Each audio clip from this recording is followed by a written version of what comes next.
Bonjour à tous, j'espère que vous allez excellemment bien. Aujourd'hui on se retrouve pour parler cyclisme, pour faire le débrief de cette troisième étape du Tour de France Femmes.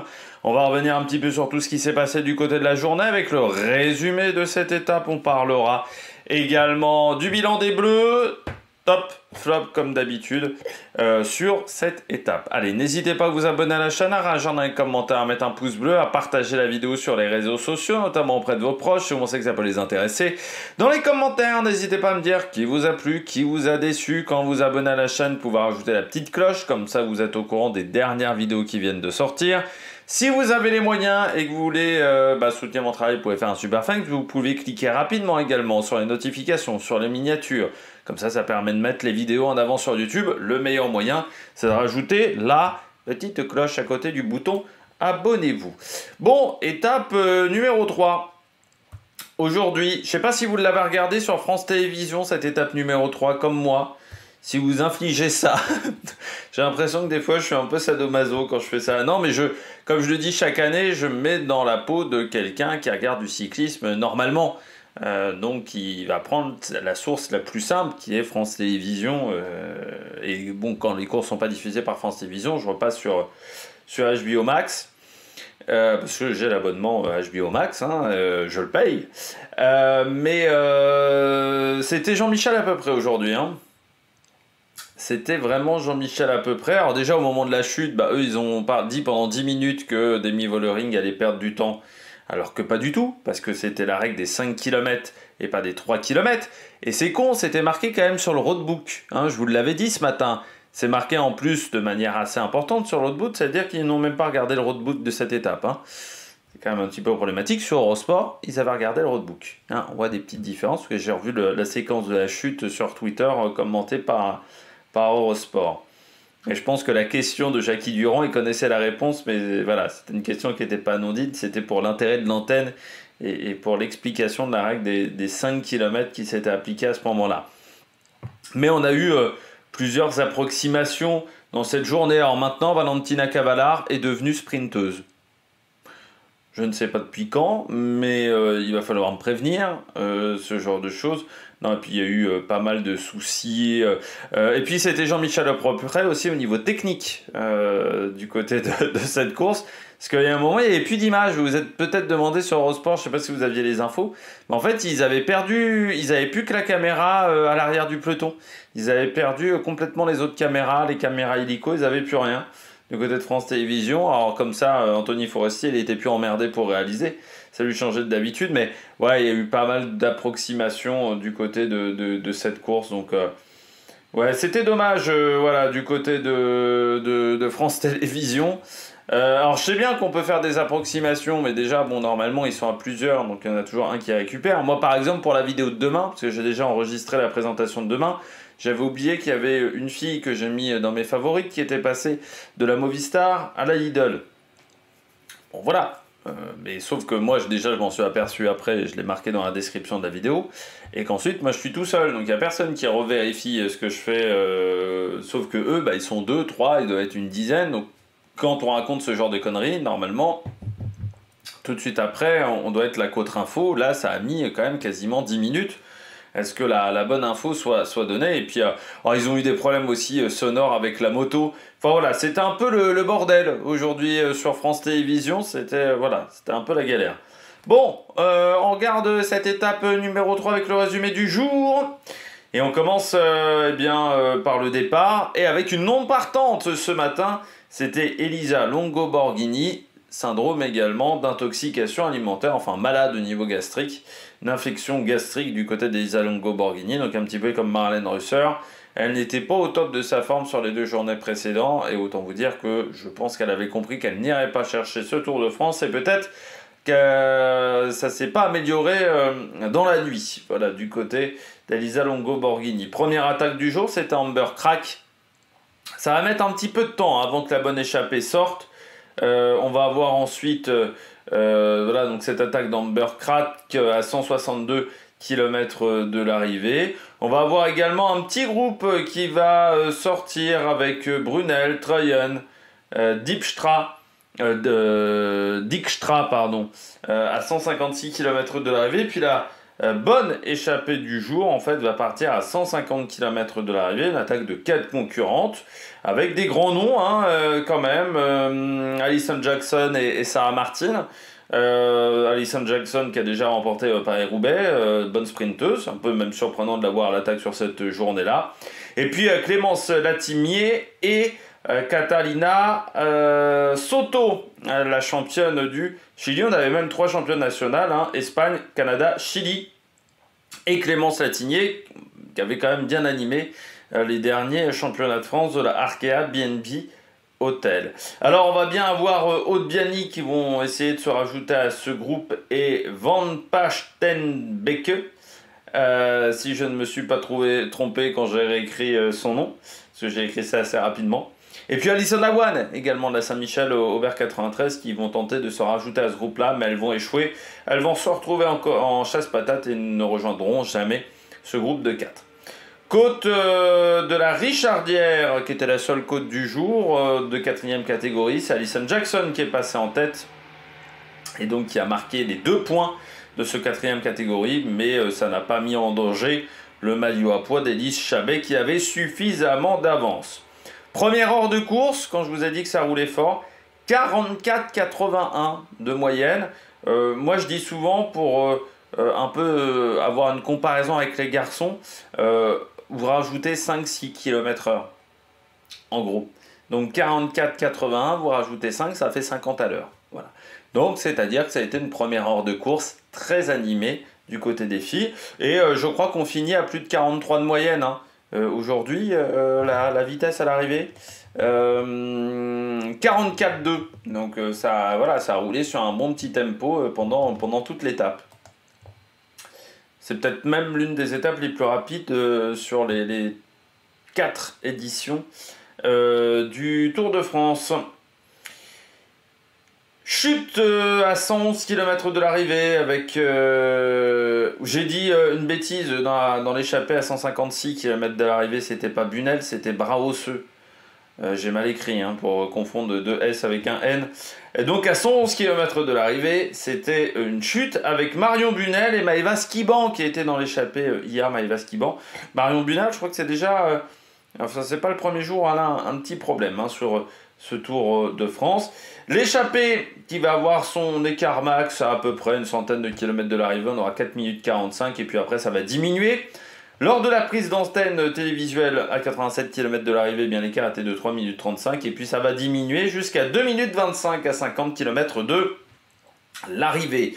On arrive au sprint intermédiaire. Le sprint intermédiaire est remporté par Alison Jackson du côté de l'échappée et Vibus dépasse Voss du côté du peloton pour les points de la 5e place. À ce moment-là, il y a environ 2 minutes 40 d'écart entre l'échappée et le peloton. On est à une quarantaine de kilomètres de l'arrivée. On va avoir une nouvelle chute à 35 km de l'arrivée avec Victoire Berthaud, Gladys Verhulst ou encore Eugenia Bujac. En fait, c'est 2 chutes et Bujac notamment met un petit peu de temps avant de repartir. L'écart diminue entre l'échappée et le peloton, 1 minute 20 à 25 km de l'arrivée, puis à 10 km 830 secondes d'écart. Et au même moment, attaque de Sarah Martin, l'Espagnole, dans le groupe d'échappée, ce qui va complètement désorganiser ce groupe de tête. Alors déjà, Clémence Latimier va être lâchée, et puis ensuite, bien Alison Jackson va contrer. On va avoir un contre également de Soto,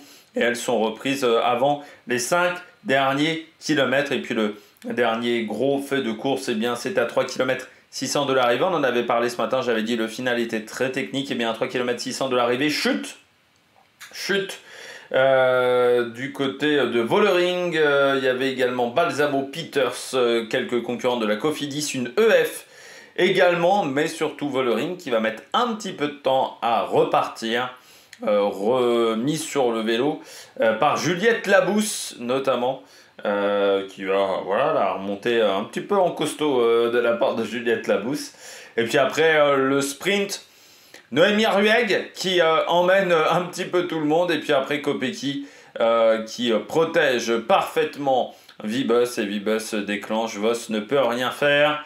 Et donc victoire de Vibus devant Vos Volaston qui prend la 3e place en battant sur la ligne Megan Jastrab de la Picnic Post-Tenel. Là aussi on avait perdu déjà Charlotte Cole le premier jour. Mais Barbieri également avait été gêné par cette chute. Comme la chute donc s'est déroulée dans les 5 derniers kilomètres, vous l'avez bien compris, tout le monde est remis dans le temps du groupe auquel il appartenait, sauf que du côté de ASO, pour le moment, tout le monde est dans le temps du peloton, alors que je pense qu'il y avait des filles qui n'étaient déjà plus dans le peloton à ce moment-là. Enfin voilà, j'ai été surpris quand j'ai vu tout le monde dans le temps du peloton, parce que je pense qu'il y avait des filles qui étaient lâchées au moment de la chute à 3 km 600 de l'arrivée, mais peut-être que l'organisation n'a pas été en mesure de savoir quelle fille était lâchée et quelle fille n'était pas lâchée. Note de l'étape, j'ai mis 10 sur 20. 10 sur 20, c'est une étape de plat, hein, donc on ne s'attendait pas à énormément de spectacle. Moi, je dirais que l'avantage, c'est que comme ça a roulé vite, en termes de... Voilà, ce qui fait que c'est passé assez rapidement, quand même, du côté de cette journée. Je ne mets pas plus que 10 sur 20, pourquoi ? Il y a un manque de suspense au niveau du sprint. C'est clair et net que quand il y a Vibus, on sait très bien qu'il y a 90% de chances que Vibus s'impose. Et donc, c'est vrai que ça enlève un peu de spectacle, je trouve. Et puis, moi, comme j'ai regardé sur France Télévisions, j'avais beaucoup d'approximations. Là, dans les commentaires, c'était un peu dur à écouter. Alors déjà, faut savoir que moi, de base, je suis pas fan de Nicolas Jay. Mais là, je regrettais presque qu'il n'y ait pas Nicolas Jay. Parce que je pense qu'il ne se serait pas fait avoir par les 5 derniers kilomètres. Nicolas Jay, parce que là, les mecs, ils avaient absolument rien potassé de l'étape.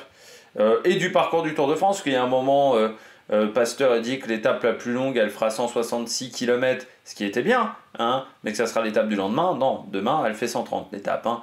Donc c'est l'étape de mercredi. Donc il y a eu plein de comme ça d'approximations, mais au bout d'un moment, ça commence à être un peu lourd en fin de journée. Donc voilà, 10 sur 20, parce que... l'échappée, je pense, aurait pu résister plus longtemps. Je pense que Sarah Martin a fait une erreur. Et puis sur le sprint, on pourra dire merci à Noémie Herweg. Mais ça, on y reviendra aussi. Mais voilà, oui, il y a une belle prise d'échappée. Ça a mis un petit peu plus de temps que d'habitude pour l'échappée chez les filles. On a eu une échappée. Moi, je m'attendais, c'est vrai, à presque pas avoir d'échappée vu qu'il n'y avait pas de carottes. Et chez les filles, les échappées publicitaires, c'est pas forcément vraiment habituel. Mais je pense qu'Alison Jackson avait une belle idée derrière la tête. Je rappelle, c'est comme ça qu'elle avait remporté Paris-Roubaix, c'est dans une échappée de 14 ou 15 filles. Mais là, ça n'a pas marché aussi bien que lors de cette édition de Paris-Roubaix, qui était la 2e édition de Paris-Roubaix, je crois me rappeler. 2e ou 3e, tiens, un doute même, édition de Paris-Roubaix féminin, l'année où Jackson gagne, je crois que c'est 2023, gagne Jackson, de tête. On regarde tout de suite le bilan des Bleus. Le bilan des Bleus, soit les Françaises, soit les étrangères dans des équipes françaises. Alors ça y est, je vous avais pas dit hier, mais l'affichage est différent que pour les courses des garçons. Je ne mets pas les maillots, bien tout simplement parce que pendant très longtemps sur le site de l'UCI, alors je ne sais pas si c'est encore le cas, mais les maillots des World Tour féminines n'étaient pas disponibles. Et il faut savoir que moi j'utilise les mini maillots de l'UCI. C'est comme ça que j'ai mes réglages, on va dire, pour faire le montage plus rapidement. Et aussi, quel problème j'avais donc ce qui fait que comme j'avais pas ces mini maillots, la meilleure solution que j'ai trouvée, c'est de mettre le nom des concurrentes directement dont je parle. Donc c'est pour ça que vous avez le nom en haut et en bas la partie qui correspond. Parce que ça, on me l'avait demandé de mettre bilan des Bleus quand je parle du bilan des Bleus, parce que parfois on oublie après le générique. Donc dans ce bilan des Bleus, en plus Clémence Attigné, belle échappée de sa part, c'est encore une fille qui est assez jeune, Clémence Latinier, pas forcément beaucoup d'expérience à ce niveau-là de compétition. Voilà, elle a seulement 21 ans, elle s'est retrouvée vraiment dans une grosse échappée. Parce que Martine et Alison Jackson, c'est quand même des filles qui ont un beau pédigré et qui ont beaucoup d'expérience. Elle, ça fait que depuis quelques mois qu'elle est chez Arca BNB Hotel parce qu'elle a rejoint l'équipe le 1er mai dernier. Donc autant vous dire que c'est quand même tout récent de la part de Clémence Latinier. Et même si elle a beaucoup de talent, déjà c'est pas forcément une rouleuse, Clémence Latinier. Pour moi, elle est plus dans le secteur de la montagne. Et on a vu que bon là, c'était un peu compliqué au bout d'un moment de tenir la cadence, mais elle avait déjà été intéressante sur les championnats de France. J'ai vu qu'elle a fait 12e dans la Grésivaudan classique, 20e également du Tour de Norvège féminin, 6e du classement des jeunes, donc c'est vraiment pas mal. Et puis bon, je vais refaire mon petit message que je refais habituellement. Bah, faut pas oublier que certes Arkea est une équipe masculine, mais qu'il n'y a pas que Kevin Vauquelin. Il y a également l'équipe féminine et qu'il y a aussi des talents dans cette équipe féminine. Je pense à chaque fois à Cavallard du côté de Arkea BNB Hotel. C'est aussi une formation qui a eu pas mal de bonnes jeunes concurrentes. Il y a aussi Tissia Rio, notamment dans cette formation. C'est Anne Mahé, Cavallard, Lotte Claes aussi. Laura Asensio par exemple.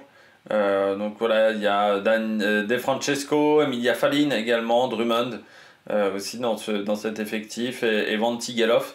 Donc on a des filles qui ont du talent et il ne faudrait pas l'oublier.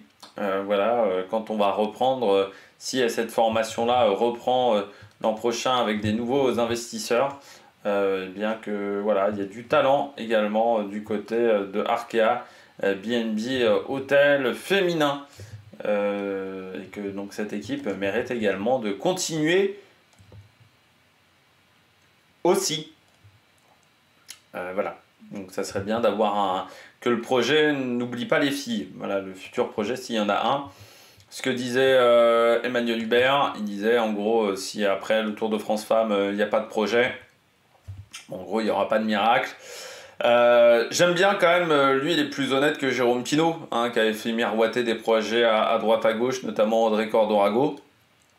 Lui au moins il est honnête, il dit s'il n'y a pas grand chose d'ici mi-août, en gros ça va être compliqué de retrouver quelque chose, surtout qu'après faut faire les dossiers du côté du CI, que Arkea reparte en deuxième division, il y a quand même des garanties financières que l'on va demander du côté à la fois des filles et à la fois des garçons, donc il faut les avoir et il faut les amener assez tôt à l'UCI, et là ça va commencer à être problématique. Voilà, c'était très intéressant l'interview hier d'Emmanuel Hubert sur le plateau de France Télévisions. Après Clémence Latinier, une bonne nouvelle. À la fois Carbaol, à la fois Ferrand-Prévot ne sont pas tombés. J'ai eu un peu peur pour Carbaol parce que quand j'ai vu la EF qui était passée de l'autre côté dans le virage à 3 km 600, qui était passée de l'autre côté des balustrades, je me suis dit ouf, ça c'est pas l'idéal. Ça veut dire que ça a tapé fort. Mais quand j'ai regardé un petit peu chez EF, alors je sais pas qui, j'ai pas reconnu qui c'était, mais c'était soit Borghesi, soit Valdière, parce que ce sont les deux dernières, Carbaol et 28e, donc vu comment cette fille-là a mis du temps à repartir, moi je dirais que ça devait être Borghesi qui a dû tomber, parce qu'elle a mis quand même un petit peu de temps avant de se relever, de se remettre sur le vélo, et Borghesi au final est pas très loin dans le classement de Demi Vollering, donc je pense que c'était elle qui a mis un petit peu de temps avant de se relever. Par contre, dans les équipes, dans les filles qui n'ont pas passé forcément une bonne journée, Vollering, ça c'est le premier nom que l'on va donner. Une chute, c'est jamais anodin, on le dit, là ça a tapé fort. C'est déjà la deuxième chute du côté de la FDJ Suez, parce que je rappelle qu'on avait eu Juliette Labousse qui était tombée quand même lors du départ fictif de la première étape, qui avait dû changer de casque, donc ça veut dire que ça avait tapé fort. Là, du côté de Demi Vollering, elle a tapé, oui, violemment, parce qu'elle boitait quand même avant de remonter sur le vélo. Alors, ça a mis un petit peu de temps son retour sur le vélo. C'est vrai qu'elle ne s'est pas pressée, mais de toute manière, encore une fois, elle savait qu'elle allait rester dans les temps et correctement. Mais ça a mis, elle a mis un petit peu de temps avant de se relever, donc ça veut dire que ça a tapé fort. Au niveau du genou, c'est jamais bon de tomber au niveau du genou, parce que c'est vraiment l'élément, je dirais, essentiel du cycliste, genou et cheville. C'est les zones, ces deux articulations, je dirais, majeures à pas toucher. Et là, il va falloir voir quand même du côté de Vollering comment ça va se passer demain et surtout mercredi. On dit toujours c'est 48 heures après une chute que c'est compliqué. Le problème c'est que mercredi, on est sur une étape qui est longue déjà, 166 km, 167 km. Mais surtout, les difficultés se concentrent dans les 40 derniers kilomètres qui vont être légèrement vallonnés du côté de Guéret. On ne prend pas les coins les plus difficiles autour de Guéret, mais ça va être légèrement vallonné autour de Guéret. Et là, il va falloir faire attention du côté de Vollering, voir comment ça s'est remis. Donc, j'irai mercredi. On aura peut-être les réponses si cette chute a eu des dégâts ou pas. Et le problème également, c'est comme Juliette Labousse n'est pas forcément en grande forme, on a en gros Elie Chabet et Vita Music, mais qui ont perdu déjà un petit peu de temps au général. Evita Music, elle est 15e à 33 secondes, avec Elie Chabet qui est à 36 secondes. Donc ça sera à prendre en compte. En plus, Elie Chabet qui, pour le moment, consomme quand même pas mal d'énergie pour le maillot à poids. On l'a vu notamment lors de l'étape numéro 2. Et puis, donc Vollering, c'est pas l'idéal pour elle. Et puis, c'est dommage parce qu'elle était... Elle était plutôt bien positionnée dans ce virage-là, mais qui était vraiment resserré sur la carte. C'était pas marqué non plus sur le roadbook qu'il y avait un tunnel. Je trouve qu'on aurait pu l'indiquer qu'il y avait un tunnel quand même dans les 5 derniers kilomètres au niveau du roadbook. C'est le même combat que pour les garçons. Et là, c'est vrai que ce virage-là était vraiment très resserré en sortie. On passait vraiment d'une deux voies presque à une seule voie. Donc c'est vrai que c'était assez particulier et c'est ce qui, je pense, a fait que certaines ont pris les freins un peu fort en s'apercevant que, comment elles avaient pensé le virage, ça allait peut-être pas passer du côté des filles, en sachant que dans certaines équipes, on n'a pas les moyens des garçons pour faire le briefing de l'étape. Et on n'a pas forcément un écran géant dans le bus, parce qu'on n'a pas forcément de bus, parfois on n'a qu'un camping-car, et forcément dans ces conditions-là, c'est pas toujours facile de voir les zones d'arrivée correctement. Je termine aussi avec la Cofidis. Beaucoup de chutes du côté de la Cofidis. Certaines sont tombées, certaines ont été ralenties du moins dans la chute à 3,6 km. Mais je pense qu'il y en a une ou deux qui se sont pris les fameux plots en plastique. Et puis il y a eu la chute également avec Bujac, Berthaud. Alors Bujac, elle a mis beaucoup de temps à remonter sur le vélo et tu sentais que ça avait tapé fort, parce qu'il y avait des douleurs un petit peu de partout. Berthaud a mis moins de temps pour se relever. Moi, j'ai pas vu s'il y avait des plaies quand la caméra est passée, parce qu'elle est passée rapidement. Sachant, je pense que ce ne sont pas les mêmes motards que sur le Tour de France masculin, du moins sur cette étape, parce que je crois que tous les motards moto se sont fait engueuler par les régulateurs. Ça s'entendait bien, la caméra qui se faisait engueuler par les régulateurs, qui n'aimaient pas le fait qu'ils se mettent à telle ou telle position dans les chutes. Donc ça a été un peu rock'n'roll là aussi du côté des caméras moto. Donc j'ai pas vu si Victoire Berthaud, il y avait des... si elle avait topé avec des plaies, mais il y a quand même eu pas mal de Cofidis qui ont été pris dans des chutes. Par contre, j'ai pas l'impression que Julie Bégaud a été touchée. À l'arrivée, elle était plutôt souriante du côté du maillot blanc. Et donc ça, c'est toujours une bonne nouvelle pour elle, parce qu'elle n'a pas perdu de temps. Après, c'est pas forcément là où elle s'attend à perdre du temps, Julie Bégaud, c'est dans la haute montagne, où là, potentiellement, Marion Bunel, notamment, est un petit peu plus forte. Mais voilà, mauvaise journée du côté de la Cofidis, avec beaucoup de chutes pour l'équipe française. Allez, on regarde tout de suite les coureuses au top. Attaque de Marlou. Les coureuses au top. À côté, Cavendish, c'est de la gnognotte. Vibes, elle domine le sprint.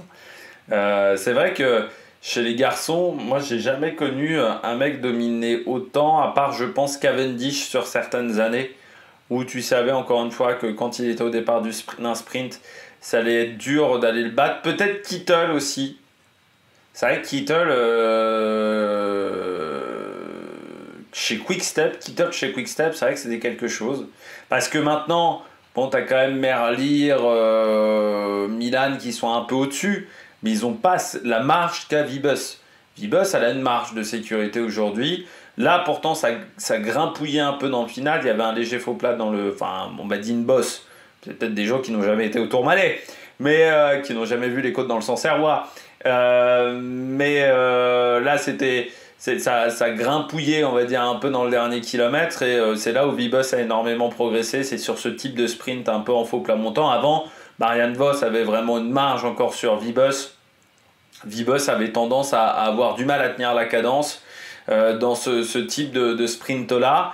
Et maintenant, Vibos a vraiment progressé énormément dans ce type de sprint. Donc en fait, Vibos, c'est Peter Sagan, mais avec le niveau de performance sur le plat de Marcel Kittel. Mais on l'a vu sur l'étape de Cadoudal, aller 15e, je crois, de l'étape. En étant un peu enfermée, donc elle est vraiment impressionnante maintenant, je trouve, c'est sur ce type de sprint. Et là, Vos, elle n'a rien pu faire, elle tombe face à un monstre, face à un mur, et c'est la bonne opération du jour du côté de Vibos, c'est qu'elle prend le maillot vert, et en plus avec une belle démonstration, à la fois au sprint intermédiaire, à la fois au sprint à l'arrivée, où Vibos n'a jamais été mise en danger véritablement par Marianne Vos. Et puis là, j'ai bien aimé le travail de la SD Works. C'est vrai que sur les premiers jours, on avait du mal à avoir un vrai collectif SD Works. Ça roulait bien assez loin de l'arrivée, mais dans le final, la première étape, les Visma les défoncent complètement. Et lors de la deuxième étape, on avait assez peu vu au final les SD Works dans le final. Là, elles ont contrôlé vraiment toute la journée. Et c'était pas forcément simple de contrôler une échappée avec Alison Jackson, parce que encore une fois, ça roulait vite. Elles n'ont pas forcément été aidées par d'autres structures. Il y a eu un peu la Lidl Trek, mais ça a surtout été la SD Works qui a roulé pendant une grande partie de la journée. Donc ça a plutôt été une belle étape pour Vibos, et il va falloir faire attention à elle. Vraiment demain, c'est la favorite, ça il n'y a pas photo, en plus l'étape est plus plate. Mais je me dis, même à Guéret, il va falloir être en moyen de la lâcher à Guéret quand même, Vibos. Ça va pas être si facile que ça. Deuxième, Jastrab. Ouais, parce que quand j'ai vu une concurrente de la Picnic, je me suis dit, Baralé, parce que pour moi, celle qui est la plus rapide derrière Charlotte Cole, c'était Baralé. Et puis, je me suis dit, j'ai l'impression quand même que c'est pas Baralé. Mais après, dans le cyclisme féminin, alors déjà que chez les garçons, j'ai du mal à... Parfois, je confonds les coureurs. Mais chez les filles, des fois, j'ai aussi du mal. J'ai un peu plus de mal, même encore chez les filles, à parfois reconnaître les différentes concurrentes. Et là, je me suis dit, Baralé, mais j'avais l'impression que c'était pas elle. Tu vois, quand je la vois lancer parfois Charlotte Cole. Et non, en fait, c'était Jastrab. Alors, Jastrab, c'est une jeune américaine qui a 21 ans, mais qui est déjà là depuis de nombreuses années chez Picnic, DSM, comme souvent dans cette formation-là, parce qu'à la fois chez les garçons, mais à la fois chez les filles, on a tendance à repérer extrêmement jeune les pépites. Elle a 23 ans, mais elle est pro depuis 2021, où elle était chez DSM déjà, et elle était même stagiaire en 2020 chez Riley Cycling, avant d'arriver chez DSM. On l'avait repérée, et c'est vrai que elle avait fait deuxième de Gand en 2023 à l'époque, deuxième également d'une étape du Tour de Scandinavie, qui, je vous rappelle, est une course très importante du côté du calendrier féminin qui a lieu au mois d'août, le Tour de Scandinavie. Cette année, ça sera le 24 août normalement pour l'étape 6, donc ça sera le 19 août pour l'étape 1, en sachant que l'an dernier, eh bien, il n'y avait pas eu de course, donc je ne sais pas s'il y en aura une en 2025. Mais c'est une course qui est vraiment toujours intéressante, cette épreuve, parce que vous avez des talents qui arrivent à vraiment prendre prendre de l'importance dans ce genre d'épreuve. Et c'est vrai que Megan Jastrab, l'an dernier, très compliqué au niveau de sa saison. Au final, elle a assez peu couru, seulement 21 jours de course. Elle a commencé à Burgos seulement, donc elle avait vraiment eu du mal sur cette saison avec sa formation. Et là, c'est vrai que parmi les résultats, 7e du Tour de Grande-Bretagne. Quelques résultats également sur la Vuelta qu'on n'avait pas suivi, mais notamment 5e du côté de Vesca. Et puis 16e du Salmin des Dames, parmi les résultats. Dans l'échappée également de l'Amstel, Megan Jastrab. Et là, elle a fait un très beau sprint. Elle a lancé peut-être un petit peu tôt, Shastra, parce qu'on voit que dans les 40-50 derniers mètres, c'est un petit peu compliqué pour elle. On sent que ça pioche vraiment à ce moment-là. Mais ça a été un beau sprint et c'est important pour elle de faire un beau sprint parce qu'elle est en fin de contrat. Et donc voilà, il faut obtenir des résultats désormais pour elle. Surtout qu'encore une fois, l'année 2024 n'a vraiment pas été bonne. Donc là, j'espère que ça va lui permettre de renouveler avec la Picnic ou pourquoi pas encore autre chose en termes de sprint. Et elle avait fait des bons résultats sur ce tour de Scandinavie. Il y a eu pas mal de bonnes étapes pour elle. Donc ça s'était bien passé.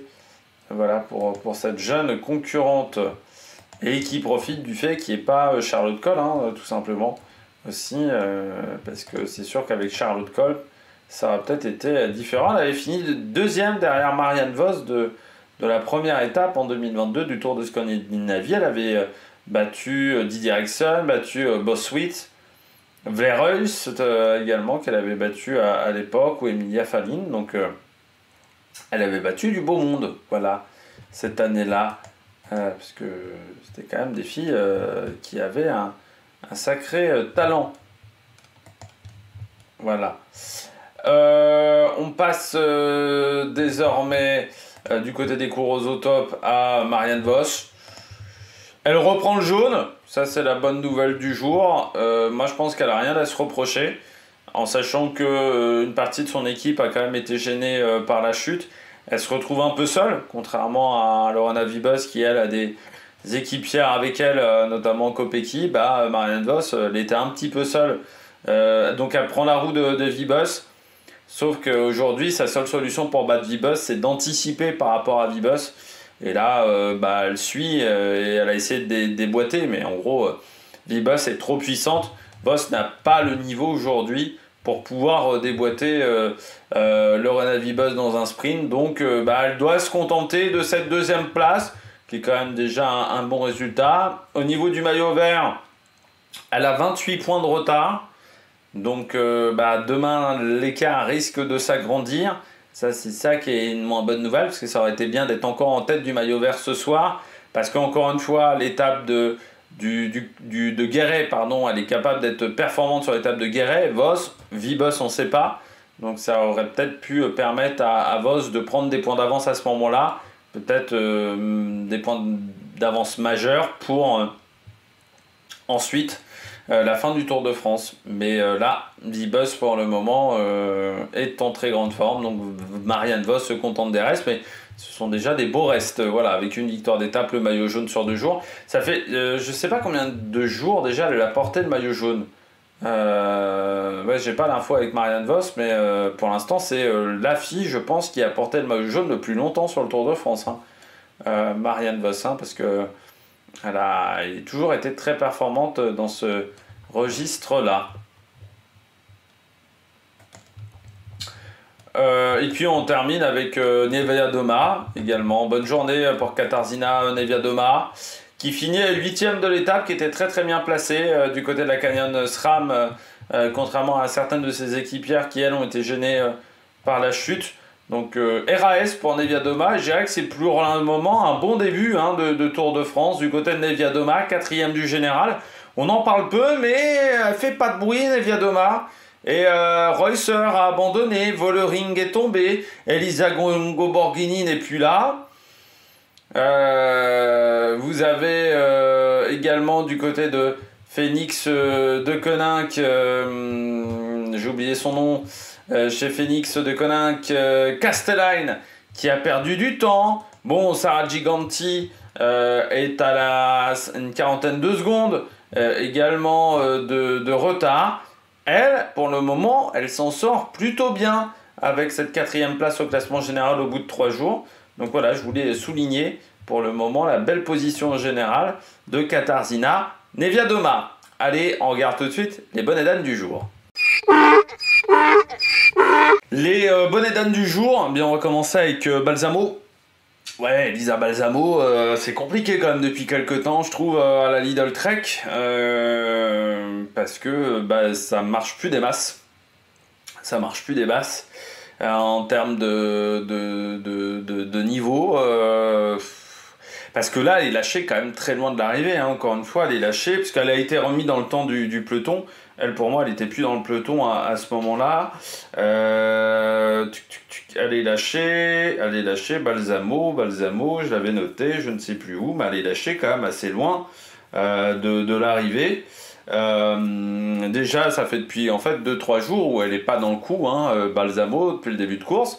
C'est un peu le syndrome italien même, hein, sur ce début de Tour de France. Vous savez que les Italiennes sont assez discrètes, hein, pour le moment, aux avant-postes du peloton, mais aussi aux avant-postes de la course.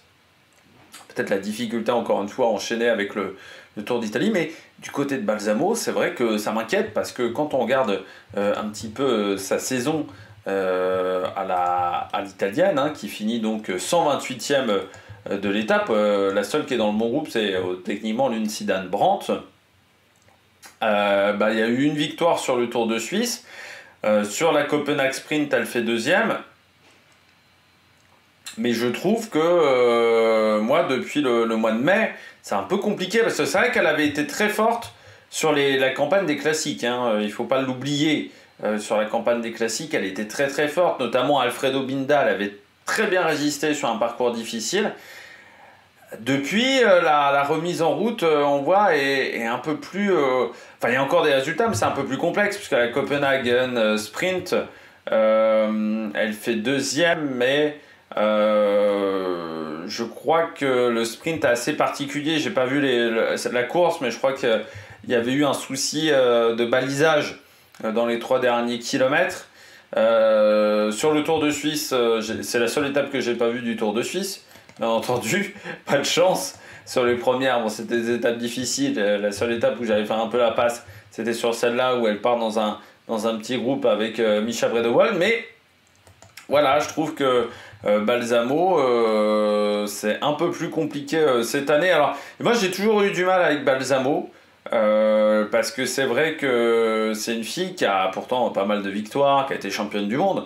Mais c'est vrai qu'après son titre de championne du monde en 2022, elle avait vraiment eu pas mal de résultats. Et moi, en 2023, je l'avais trouvée moyenne, très moyenne, sur sa saison 2023. Et c'est vrai que depuis, j'ai un peu du mal avec Balsamo. Et surtout, je trouve que quand il y a de l'opposition, elle a du mal, Balsamo, sur les sprints. Quand il y a beaucoup d'opposition, je trouve que c'est un petit peu compliqué pour elle.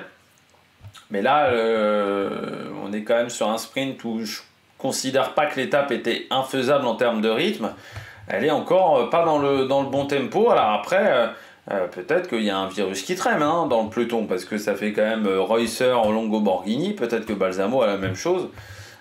Mais ça serait pas une bonne nouvelle quand même pour la Lidl Trek sinon. Surtout qu'on misait quand même beaucoup sur Balsamo. Pour moi, quand on voit l'effectif au départ... on emmène Nim Fisher Black, mais on avait plus de chance, je pense, avec Balsamo qu'avec Nim Fisher Black de faire un top 5 du Tour de France. Donc je pense que c'est là où Lidl Trek doit vraiment essayer d'optimiser ses chances, et sur les sprints. Et là, pour le moment, le début de course n'est pas en faveur de l'italienne. Noémie Herweg, fallait lui dire qu'elle n'avait pas d'équipière derrière elle, hein. Non, parce que elle a magnifiquement emmené le sprint pour Voss et Vibus, hein. Elle a emmené le sprint pour tout le monde. Alors là, c'est vrai que dans le top 10, je pense qu'on peut lui dire merci. Fallait lui dire qu'il y avait personne de son équipe, je sais pas, ou elle s'en est pas aperçue, mais emmener comme elle l'a fait dans le dernier kilomètre, c'était sûr qu'elle allait exploser dans la dernière ligne droite. Donc j'ai vraiment pas compris ce qu'elle a essayé de faire, Noémie Herweg. Parce que je me suis dit à un moment, il y a une autre F qui est derrière, tu vois, elle emmène pour une autre F. Quand tu vois les caméras hélico qui disent zoom, tu vois qu'il n'y en a pas de F. Après, c'était pour faire craquer tout le monde. Bon, autant te dire que c'est pas avec cette stratégie-là que tu vas faire craquer Vibus ou Marianne Vos. Ou à part si on n'a pas compris que du côté de la SD Works et de la Visma, on avait embauché Noémie Herweg pour faire le tempo dans le final. Mais vous savez, en athlétisme, en demi-fond, vous avez les lièvres. Noémie Herweg, ça a été un lièvre aujourd'hui. Sauf que les règles, les lièvres, ils sont payés en athlétisme, hein. On leur demande de passer à telle vitesse à 400 mètres, à 800 mètres. Il faut savoir que s'ils ne passent pas correctement à la vitesse qui est indiquée, ils se font engueuler et ils peuvent ne pas se faire payer les lièvres en athlétisme. Mais là, Noémie Herweg, oui, j'ai pas du tout compris quelle a été sa stratégie. Vraiment, je me suis dit, il y a Carball, je me suis dit, il y a une EF, il y a Alison Jackson derrière qui veut faire le sprint. Elle emmène, mais pour pas grand-chose, parce qu'il y avait vraiment personne de son équipe derrière. Donc, ouais, assez incompréhensible la stratégie de Noémie Herweg, à part emmener le sprint à Vibus et Vos, qui n'ont pas eu besoin forcément d'utiliser énormément d'équipières. Ça n'a pas servi à grand chose. C'est dommage parce que c'est quand même une fille de grand talent, Noémie Herweg. Et puis on termine avec Sarah Martin. Ouais, je pense qu'elle fait une erreur dans l'échappée quand tu vois en plus la fin de la course.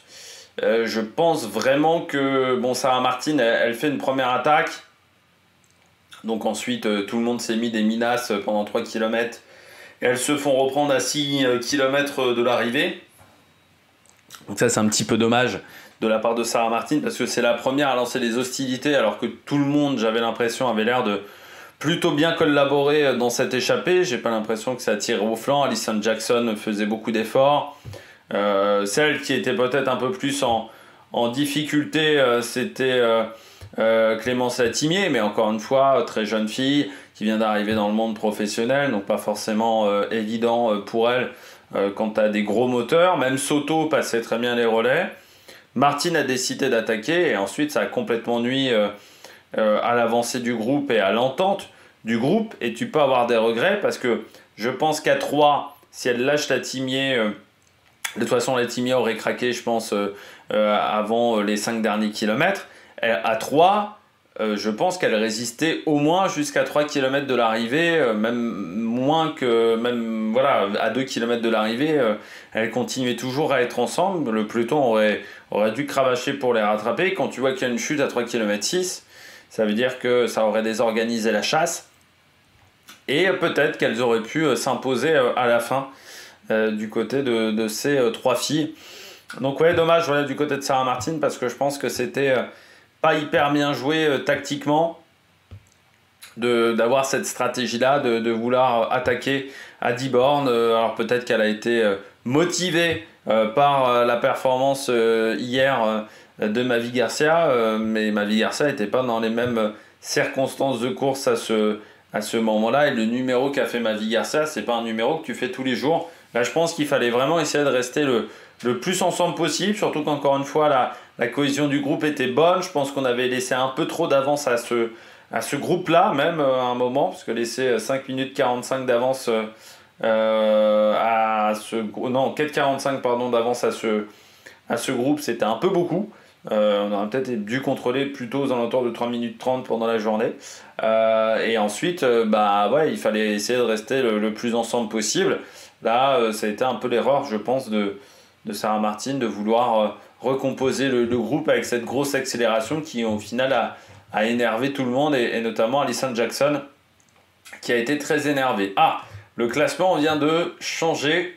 Tout le monde n'est plus dans le temps de la leader. Voilà, il y a des filles qui étaient intercalées et qui s'étaient retrouvées dans le temps de la leader et qui sont maintenant remis à des temps différents. Ah si, Balsamo était devant. Hein. Bah oui, en plus j'ai dit une bêtise. Je vous dis depuis tout à l'heure que Balsamo était lâché, elle était lâchée hier. Mais non, Balsamo elle est dans la chute. C'est l'une des premières qui tombe, Balsamo. Donc oui, j'ai dit une bêtise. Mais du côté de... Je suis réveillé autant que Jalabert, moi. Mais du côté de Balsamo, on a bien été remis dans le temps des leaders. Par contre, Victoire Berthaud finit à 5-12. Bon, elle jouait pas le général aujourd'hui, mais ça veut dire qu'elle était parvenue dans le peloton. Donc la chute était peut-être importante pour elle. Qui d'autre également a pas été remis dans le temps des leaders? Bon, bah Soto, les sprints. Cavalla a reperdu 3 minutes par exemple. Puig Peters donc est bien tombé. Comme Vlodarchik également du côté du AE qui est bien tombé. Sarah Van Damme également fait partie des filles qui ont été ralenties par la chute. Comme Dilixin Mermont, Trinka Colonel aussi. Sant Esteban voilà, était ralenti, mais juste ralenti, on va dire. Hein. Sarah Gigante aussi a été ralentie, mais ça m'aurait surpris qu'elle ne soit pas ralentie. Voilà, hein. Sarah Gigante, on la connaît un petit peu. Donc voilà, les temps ont été bien remis dans l'ordre du côté de cette étape. Allez, on regarde les différents classements du côté de cette journée. Vainqueur du jour, donc Lorena Wiebes devant Marianne Vos, Ellie Wollaston, Megan Jastrab, Liane Lippert 5e. Noémie Herbeck, donc 9e, juste derrière Davia Doma, Lucinda Brand 10e. Donc, comme vous le voyez, voilà, si vous regardez le classement sur Pro Cycling Stats, quand il y a une petite étoile marquée 0 derrière, c'est des filles qui ont été ralenties par la chute. Voilà. Donc vous voyez, il y en a quand même pas mal qui ont été ralenties par cette chute-là. Mavi Garcia, par exemple, a été ralentie par la chute. Castelline aussi, voilà, a été pris dans cette chute avec Cheyenne Van Den Roy également. Rosemane Gagnon, c'est sa deuxième chute sur ce tour. Et puis la Boost Wallering, qui était dans les dernières à remonter sur leur vélo. On passe désormais au classement général. Et donc Vos reprend la tête à Kimberly Kim Lecourt. Alors c'est vrai qu'hier je ne l'ai pas mis dans les tops, Kim Lecourt. Certains me l'ont un peu reproché en disant c'est extraordinaire, presque une Mauricienne, la première africaine à porter un maillot jaune. Alors autant si ça avait été le Tour de France au bout de 100 éditions, je dis ok, c'est un truc exceptionnel. Là on est que sur la 4e édition du Tour de France féminin, donc c'est pas si exceptionnel que ça. Voilà, ça montre encore une fois que le cyclisme africain progresse, mais c'est pas si exceptionnel que ça, voilà, du côté de Kim Lecourt. Mais oui, voilà, j'ai pas dit qu'elle avait pris le maillot de leader hier. Ferrand Prévot 3e devant Nevia Doma, Wiebes, Wallering 6, Van der Breggen 7, toujours là, hein, là aussi, Van der Breggen RAS depuis le début de course. Sur ce Tour de France, pour l'instant, la lanterne rouge, c'est Rebecca Körner, voilà, qui est désormais à 37 minutes, voilà, au général, au bout de 3 jours de course. Le maillot vert, c'est Wiebes qui mène, avec donc 18 points d'avance, sur Marianne Vos. Pinard est 3e devant Wallering Nevia Doma. Le classement de la montagne est emmené par Alice Chabet. Devant Smulder, c'est Garcia, pas de changement de ce côté-là. Le maillot blanc toujours emmené par Julie Bégaud. Devant Vinke, Brunel et Barralé, là aussi pas de changement. Le classement par équipe, FDJ Suez, Canyon SRAM, Live, SD Works, Edge Assurance. Là aussi pas de grands changements au niveau des positions. Bon, eh bien j'espère que vous avez aimé cette vidéo. Demain, le débrief arrivera peut-être avec du retard. Il arrivera peut-être même que mercredi, parce que je ne suis normalement pas chez moi demain après-midi. Et puis demain, par contre, la présentation, elle est déjà faite et elle est déjà en ligne. Enfin, elle est déjà en ligne, elle est déjà uploadée sur YouTube. Elle sera en ligne demain à 7 h. Allez, ciao, ciao sur la Production.